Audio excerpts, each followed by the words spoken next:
Eccoci insieme, ben arrivati qui con noi nello spazio dedicato all'ANCI del Veneto.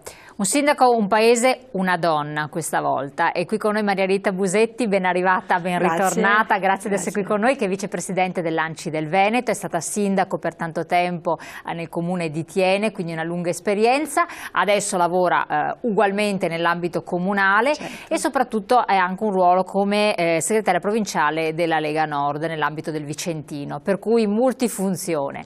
E noi partiamo un po' da Maria Rita Busetti come sindaco, come persona, come esperienza, ma anche col ruolo che ha all'interno dell'ANCI, per addentrarci nelle realtà dei comuni. Lo sappiamo che stanno affrontando un momento particolarmente difficile.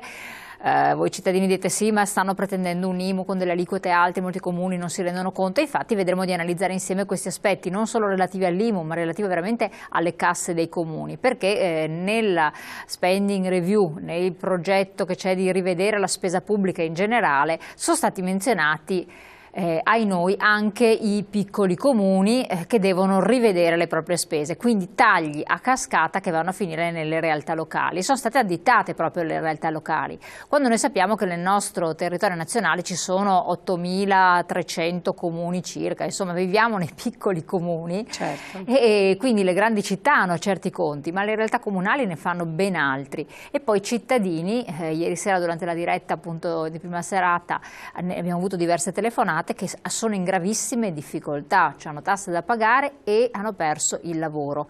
Vanno a bussare alle porte dei sindaci nei municipi, ma non sempre può essere data una risposta. Se viene data per una volta, non è che il sindaco può prendersi carico di pagare tutte le bollette dell'energia elettrica, della famiglia, o dare un qualche cosa che nemmeno il comune più ha. Ed è questo un problema che purtroppo si sta facendo uno dei tanti problemi. Esatto. E allora vediamo un po' di capire. Vediamo un po'. Allora io partirei dicendo che l'Italia è l'Italia dei comuni, l'Italia è nata con i comuni, è la formula più antica, perché dal 1100 l'Italia ha cominciato a crescere come realtà comunale e quindi è una struttura ormai che fa parte del DNA storico del nostro Stato. Per questo sono piccoli, perché noi abbiamo una maggioranza di comuni piccoli e una minoranza di comuni grandi, ma sono sempre stati questi comuni che hanno strutturato l'insieme della nostra penisola.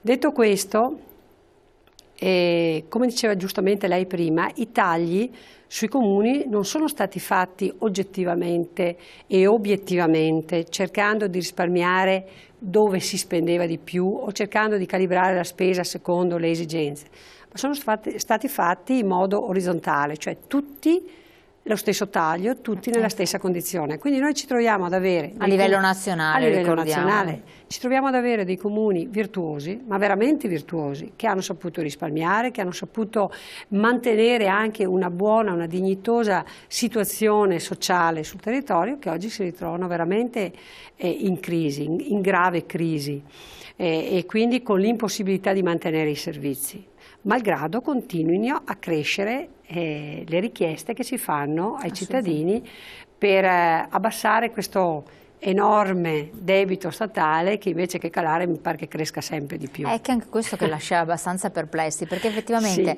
molti si aspettavano, adesso non so la posizione, però abbiamo interpellato diversi anche amministratori dei comuni che sono rimasti un po' delusi, al di là dell'appartenenza politica. Quindi. Sa, io parlo un po' come leghista, ma parlo un po' anche come sindaco, parlo un po' come cittadino.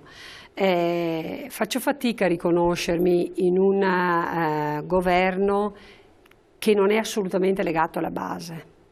È un governo che non è nato da una proposta democratica dei cittadini, ma è stato calato con l'intento di organizzare un gruppo di tecnici che riuscissero a far passare il momento drammatico dell'Italia.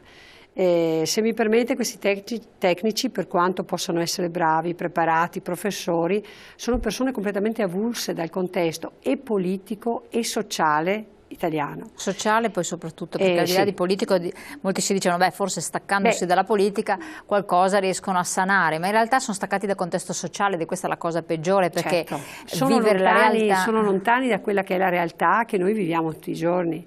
Sono personaggi che probabilmente vanno bene quando si incontrano a livello europeo per disquisire su piani finanziari europei, ma che nulla a che vedere con la produttività, col consumo, con le situazioni economiche e sociali che noi abbiamo in Italia. Lo dimostra il discorso degli esodati, che è un discorso gravissimo. Nel nord-est, che è una ricca zona dell'Italia, ne abbiamo tantissimi. Zaia sabato scorso mi diceva che perlomeno il numero previsto qui, il numero attuale che ha, sono 50.000 esodati.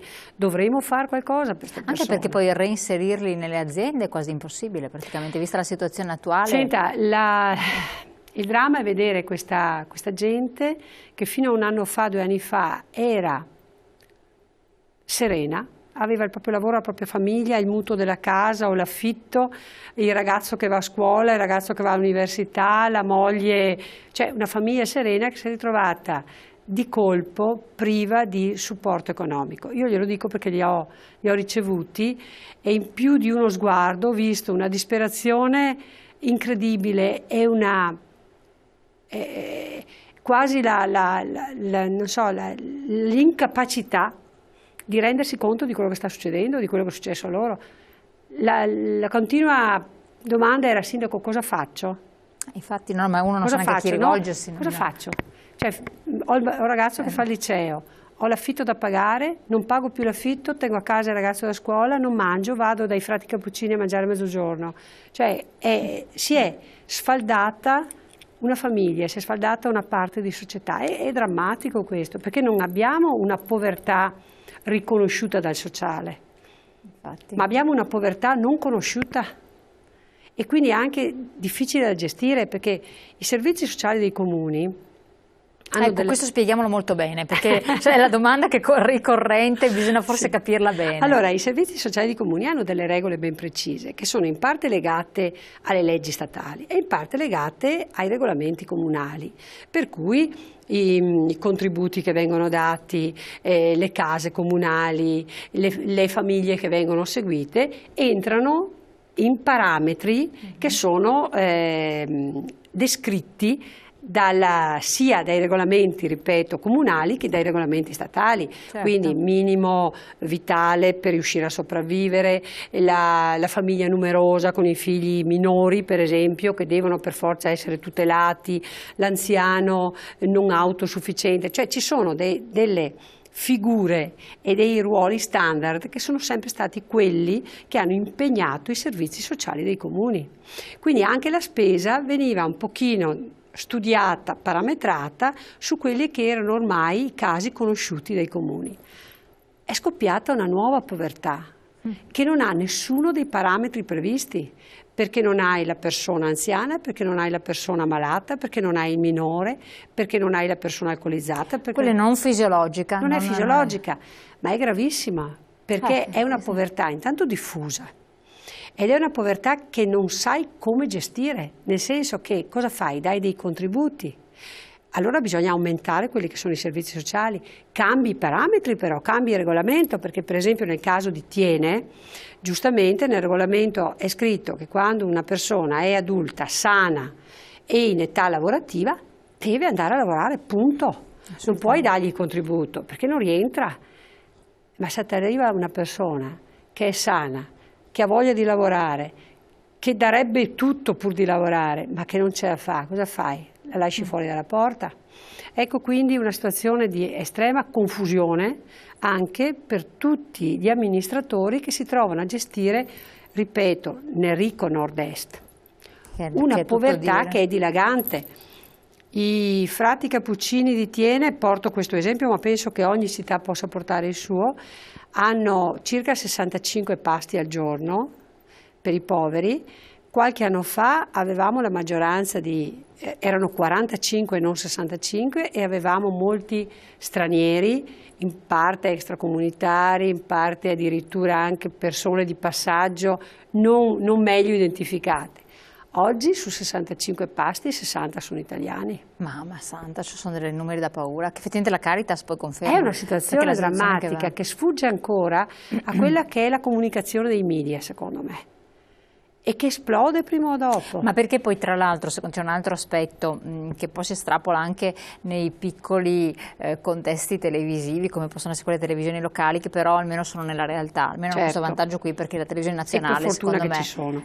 Infatti almeno sono una vetrina del territorio. Effettivamente arrivano moltissimi messaggi allarmanti, veramente allarmanti, dove però la persona non ha il coraggio di appalesarsi, perché c'è una dignità che ognuno ha, cioè fino a ieri conduceva un certo tipo di vita. Stiamo parlando di persone oneste, stiamo parlando sempre di persone oneste che magari hanno pagato, anzi, sono proprio quelli che hanno pagato sempre tutte fino all'ultima tassa, perché sono quelli che si trovano in difficoltà. Chi non paga, c'ha magari il conto in Svizzera, è tranquillo, non è in queste situazioni, e che hanno una dignità che effettivamente va rispettata, per cui si sentono anche in imbarazzo e va difesa. E soprattutto sono persone, e qui l'abbiamo visto dati alla mano, che possono avere 50 anni e su, che quindi hanno difficoltà anche a reinserirsi attivamente nel mercato del lavoro, hanno, come diceva lei, una famiglia, delle situazioni aperte. Prendiamo anche i figli di queste persone, che sono stati ragazzi allevati in una famiglia estremamente serena, che è sempre cresciuta sul lavoro e sulla quotidianità, e che si trovano di colpo ad affrontare un impatto sociale completamente diverso.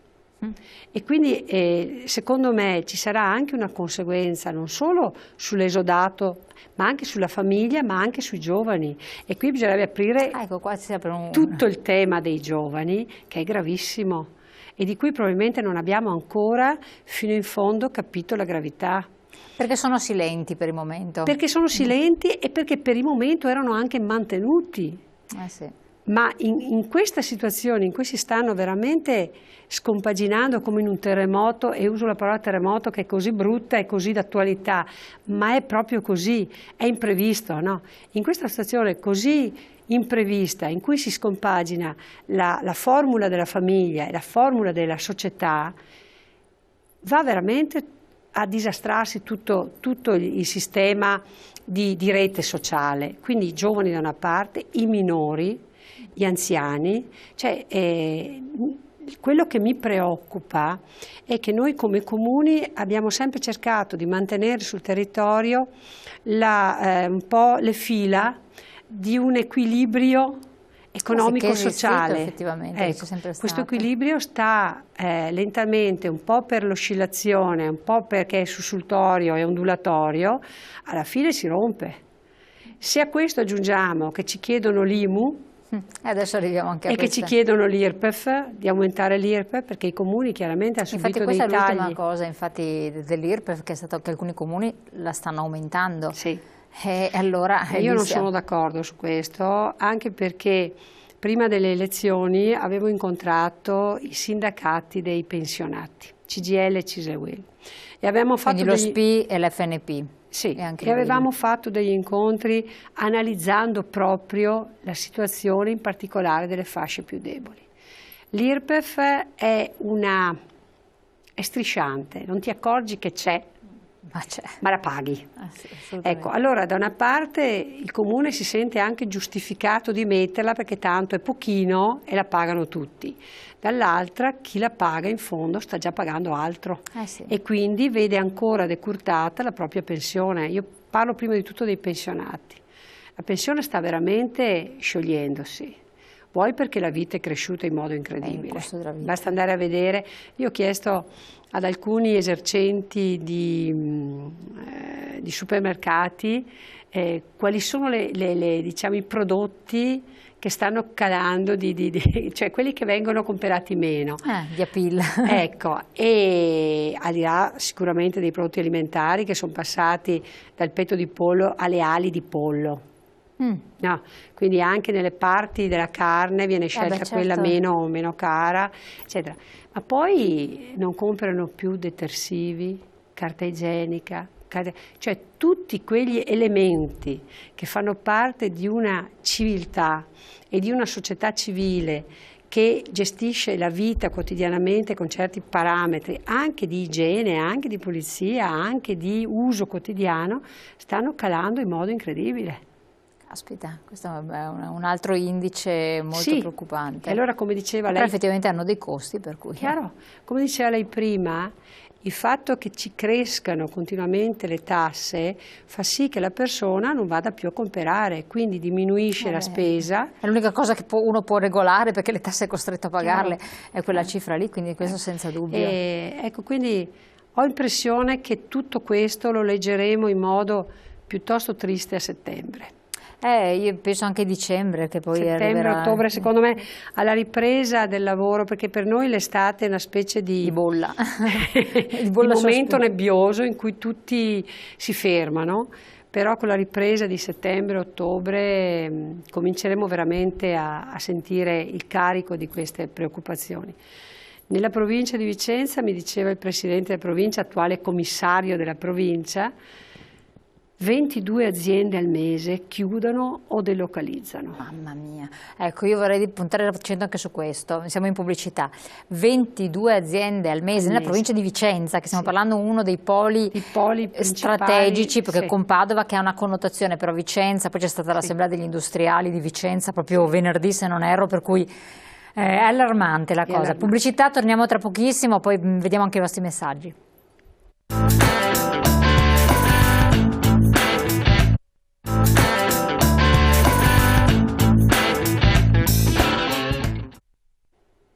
Rieccoci insieme, appena abbiamo una telefonata, vediamo dalla regia quando ci comunicano che è in linea. Intanto volevo soffermare un attimo l'attenzione su un aspetto preoccupante che poi va incontro anche a quelli che sono i messaggi che sono arrivati da parte di alcuni telespettatori.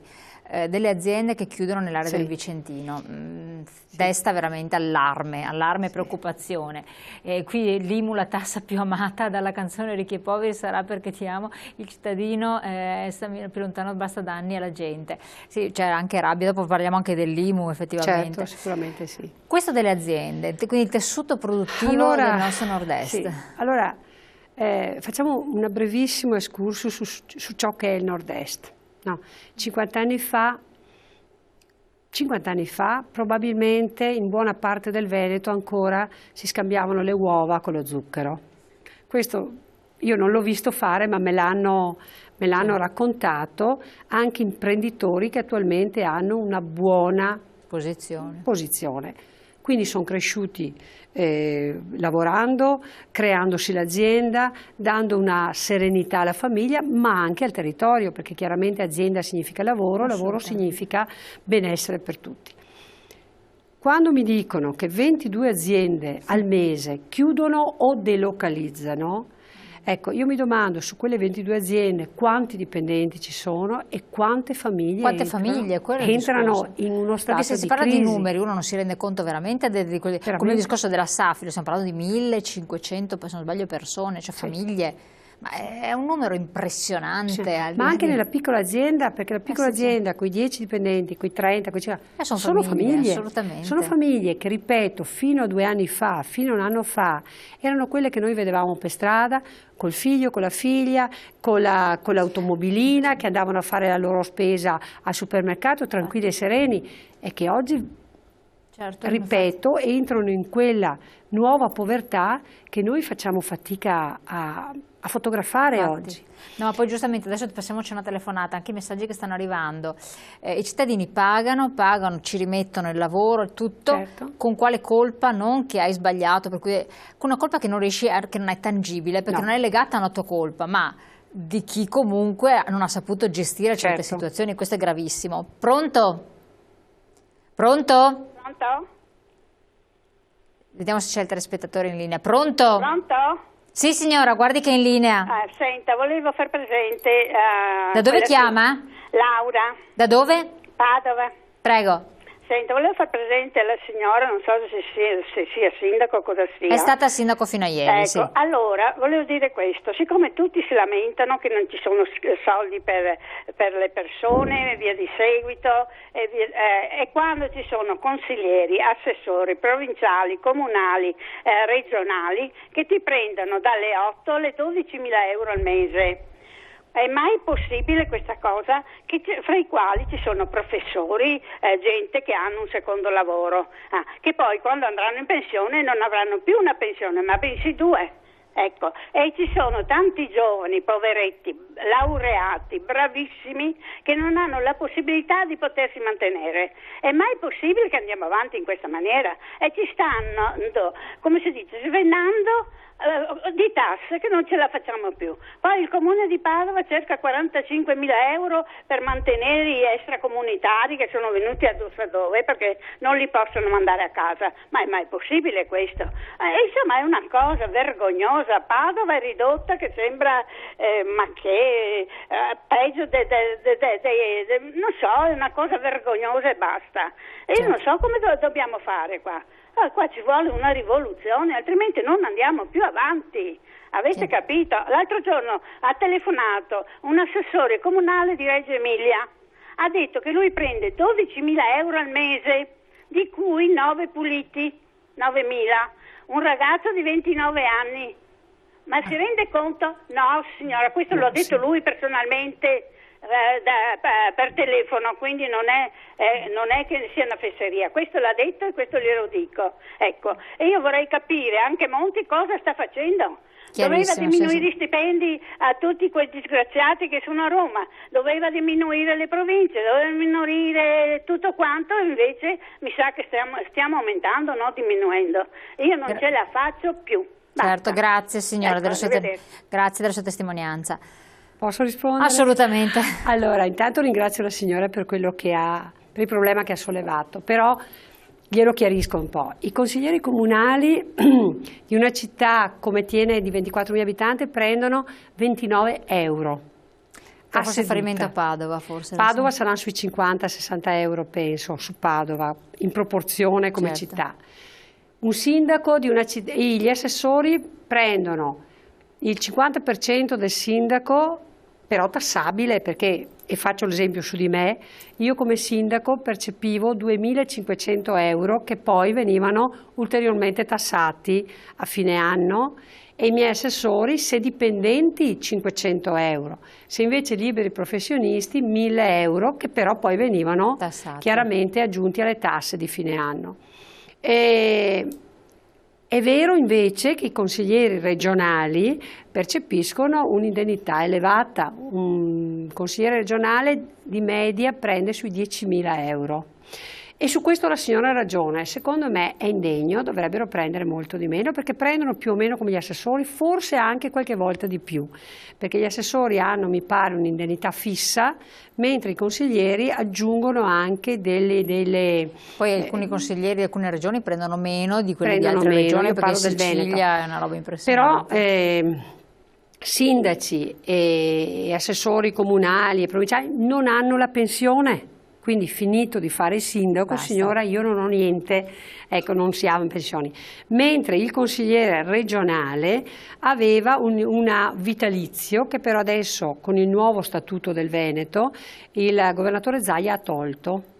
Quindi i consiglieri regionali intanto saranno meno di numero, prenderanno meno, potranno fare solo 2 legislature esclusivamente per statuto e non avranno più il vitalizio. Quindi perlomeno il Veneto sta cercando di dare un po' più di dignità, no, un po' più di onestà anche alla figura del politico. Ecco, io credo che, e su questo, signora, siamo forse la prima regione che fa questo. La prima regione d'Italia, ecco, col nuovo statuto, e glielo posso garantire perché il governatore Zaia ne ha parlato proprio sabato scorso su questo. Ecco, quindi lei ha ragione sugli sprechi della politica, però non prendiamo gli sprechi, non crediamo che gli sprechi siano sul territorio, gli sprechi sono da un'altra parte. Proprio, io lo dicevo ieri sera ad un'altra trasmissione perché l'avevo sentito la mattina da un'intervista del ministro Passera che aveva parlato di 10.000 società nate dalla politica con tantissimi dipendenti che non sono toccate dal governo, perché non spetta al governo toccarle. Questo è uscito sui giornali quest'oggi, questa cosa qua, sono 10.000 società create dal mondo della politica, con chissà quanti con dirigenti, chiaro, che li devono toccare i politici, ma quando mai toccheranno i loro debito pupilli? pubblico? Questo debito pubblico che cresce malgrado noi continuiamo a pagare sempre di più è dovuto anche, pensateci, a una rete di strutture tipo le partecipate statali, i dirigenti dello Stato, i ministeri, che ormai sono strutturati da decenni, e io sono anche convinta che qualsiasi politico che si reca a Roma viene fagocitato da questo sistema, perché quando hai una struttura che alimenta se stessa e che è autoreferenziale, fai fatica a sradicarla, bisognerebbe chiudere tutto. Bisognerebbe sradicare, la signora dice la rivoluzione. Bisognerebbe fare una rivoluzione. Perché quello che è il paradosso, però per assurdo. Il paradosso è questo. Infatti io le dico che speravo tanto che la Grecia non votasse di rimanere in Europa, perché secondo me era la chiave, proprio una chiave che apriva una porta nuova per i popoli europei. Invece, adeguandosi all'Europa dei finanzieri, all'Europa delle banche, ha compresso ulteriormente la situazione non solo greca ma italiana, spagnola, per cui siamo ancora preda di finalità che non ci toccano.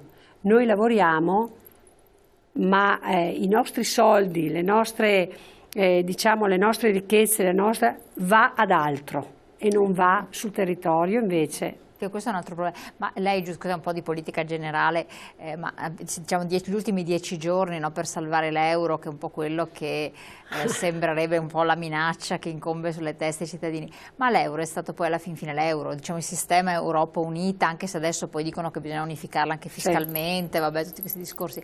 È stata una fortuna o è stata la disgrazia per l'Italia? È stata la disgrazia sicuramente. Io mi allineo a quegli economisti che hanno analizzato storicamente la situazione dell'Italia, e io credo che per l'Italia, per noi è stata una disgrazia, prima di tutto perché l'Italia non è un paese che ha risorse, ma è un paese di trasformazione. Quindi noi non abbiamo materie prime, ma possiamo solo lavorare per trasformare, e quando abbiamo una concorrenza di paesi emergenti come la Cina, come l'India, come il Sud America, dove il lavoro costa molto meno, noi entriamo in crisi obbligatoriamente, cioè non c'è soluzione, non c'è possibilità di uscire con da la globalizzazione ci siamo tirati la zappata sui piedi praticamente. Invece prima eravamo un paese dove la trasformazione costava meno, perché la lira era meno forte del marco, era meno forte di altre monete, e quindi potevamo vendere avendo un introito e un'economia che viveva proprio sulla trasformazione ma anche sull'esportazione. Ancora oggi noi sull'esportazione siamo abbastanza forti perché abbiamo il Made in Italy. Finché ce lo fanno tenere. Finché ce lo fanno tenere e comunque sempre più di nicchia. E noi non possiamo vivere sulle nicchie, dobbiamo vivere sulla possibilità che 60 milioni di abitanti, perché qui è inutile nasconderci, l'Italia è piccola ma abbiamo 60 milioni di abitanti, possano sopravvivere. Abbiamo invece una povertà che aumenta di giorno in giorno e una produttività che diminuisce di giorno in giorno. Se pensiamo che a Treviso mi pare, ma forse sbaglio il luogo, la Carinzia, la settimana scorsa, 10 giorni fa, ha preso in affitto un locale per convocare gli imprenditori. Per 400 posti si sono presentati 1200. È un segnale. Ma infatti noi abbiamo perso di appetibilità nei confronti delle aziende, delle imprese. Con tutta la burocrazia che a cui devono rispondere, devono assolvere dei compiti incredibili. Adesso hanno aggiunto che l'IMU oltretutto, per cui facevamo così. Con gli sono crollati gli investimenti immobiliari, un crollo spaventoso. Ma è impossibile, non si riesce. Cioè, invece che uno investire nella casa, investire in qualcos'altro, non almeno nella casa qua in Italia, perché è fermo tutto. È fermo anche perché i comuni molte volte non riescono a pagare i fornitori non riescono a pagare le aziende che lavorano per i comuni. Questa è un'altra catena, esatto. E questo è un altro problema col patto di stabilità. Tiene era riuscita a mettere, diciamo, nel salvadanaio 10 milioni perché non ci lasciavano lavorare con tutti i soldi, per cui col patto di stabilità avevamo risparmiato 10 milioni e la tesoreria unica ci ha portato via anche quello. Quindi noi adesso siamo a zero. Voglio dire, è un meccanismo che è più grande di noi, è più grande dei comuni e ci sta fagocitando. Ma chi ci rimette è il cittadino. Alla fine è quello il discorso, sì. che si rischia, ma è molto molto grave perché il paese è fatto di cittadini ed è quello forse che non è percepito. E i cittadini forse non l'hanno ancora percepito fino in fondo, specialmente i veneti che sono, si diceva anche ieri sera in un incontro, sono fondamentalmente onesti, lavoratori e ligi alle regole, per cui tutti sono andati a pagare l'IMU, ma non ieri, un mese fa, 10 giorni fa, una settimana fa. Perché? Perché si deve. Siete voi sindaci che dovete unirvi e far rispettare la gente da uno stato fuori di testa, basta con sti assassini la gente farà muro attorno a voi e a sostenervi. È uno dei tanti messaggi che stanno arrivando. Beh, su questo messaggio io posso dire che l'ANCI sta lavorando molto per questo. L'ANCI è l'Associazione Nazionale Comuni Italiani, però prendiamo l'ANCI Veneto, perché io credo nell'ANCI Veneto, perché come tutte le cose anche l'ANCI Veneto si sta muovendo con una dinamica diversa di altre ANCI. Ovvio, c'è una connotazione, è chiaro. Ecco, e noi stiamo veramente cercando di monitorare la situazione, però anche i sindaci fanno fatica a chiudere i bilanci, fanno fatica a rispondere. Patto di stabilità da una parte, i tagli dovuti ai minori contributi dello Stato dall'altra, l'IMU che è stata imposta, veramente i comuni sono... Il decreto sviluppo tra l'altro doveva dare maggiore libertà col patto di stabilità, invece l'ha messo anche i comuni sotto i 3.000 abitanti, se non sbaglio, per cui è stato una cosa. Torniamo su questo discorso naturalmente, quindi apriamo anche una piccola parentesi su IRPEF e IMU, vediamo un po' cosa la posizione, anche perché poi alcuni partiti hanno dato delle indicazioni, la gente a volte è un po' confusa, non ha le idee chiare, pochissimi secondi di pubblicità e poi diamo le risposte.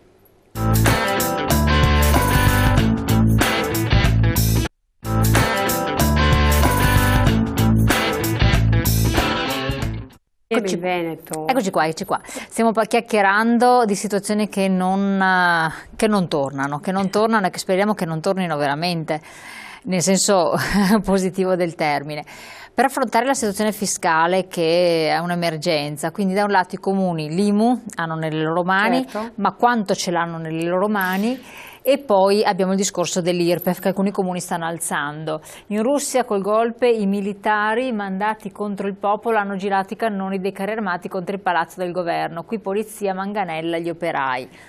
Insomma, speriamo che non si arrivi a situazioni pesanti perché il rischio c'è. Allora, io direi di cominciare dall'IMU.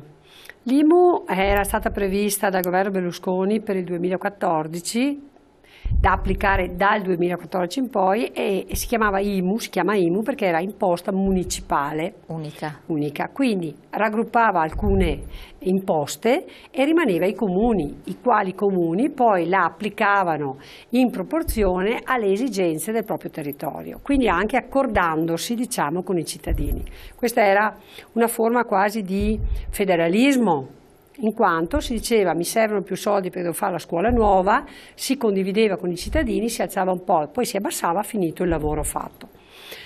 L'IMU è stata cambiata completamente dal decreto Salva Italia, dalla legge che il nuovo governo ha fatto, il quale invece, mantenendo il nome IMU, ha però stravolto i contenuti decidendo che quest'anno, 2012, veniva ritassata la prima casa al posto dell'ICI, quindi l'IMU comprende in sé l'ICI, l'imposta comunale sulla casa e poi anche sulle seconde case e su tutti gli immobili di tipo lavorativo, di tipo, diciamo, commerciale, che comunque non rientrano nella prima casa. Ecco, tutto ciò che non è prima casa. Certo, chiarissimo. La legge l'articolo dice che sulla prima casa si applica il 4%, aumentabile o diminuibile del 2%, che per i beni della seconda casa si parte dal 7,6, ma si può aumentare fino al 10,2, mi pare, 10,3.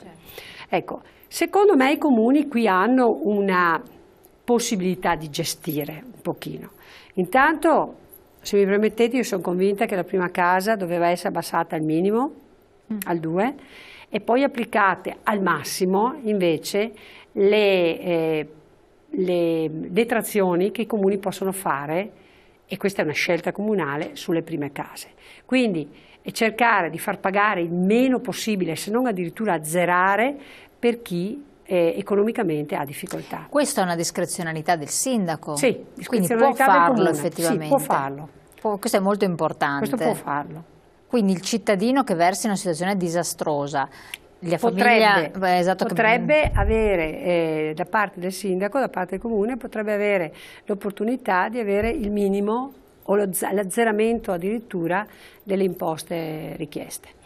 Sulla seconda casa, secondo me anche lì si può lavorare, cercando di acquisire e di avere maggiori entrate da chi ha più soldi, quindi i ricchi devono pagare di più.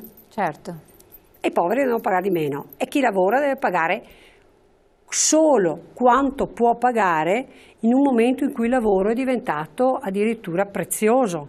Quindi non andiamo a pesare con l'IMU sul capannone dell'artigiano, sul negozio della parrucchiera, che rischia di chiudere perché chiudono o perché mandano a casa i dipendenti. Andiamo invece ad applicare l'IMU anche massima alle terze, quarte, quinte, seste case di chi ha tanti soldi. Esatto, perché poi tra l'altro colpendo chi ha un lavoro, ma una famiglia normale, una vita normale, un lavoro normale, certo. Attenzione che quella persona non spende più, è chiaro. Per cui a questo punto è un boomerang che si ritorce. Sì, in economia, io ricordo ai tempi degli studi, si chiama volano involutivo, e quando parte sto volano è come una specie di discesa, no? Di chiocciola. Ma dovrebbero saperlo i nostri economisti bocconiani. Dovrebbero conoscerlo, che se io ho meno soldi per comprare, quello che produce deve produrre meno, se produce meno manda a casa gli operai, chiude la fabbrica. Quindi invece che crescere entriamo veramente in quella fase involutiva che è drammatica e in cui siamo già, tra l'altro. Quindi l'IMU potrebbe essere calibrata con molta attenzione. Quindi c'è una responsabilità anche in capo ai sindaci. Secondo me sì, perché io ho notato che dei comuni l'hanno gestita molto bene, nel senso che è un obbligo di legge e si fa, però la si può gestire.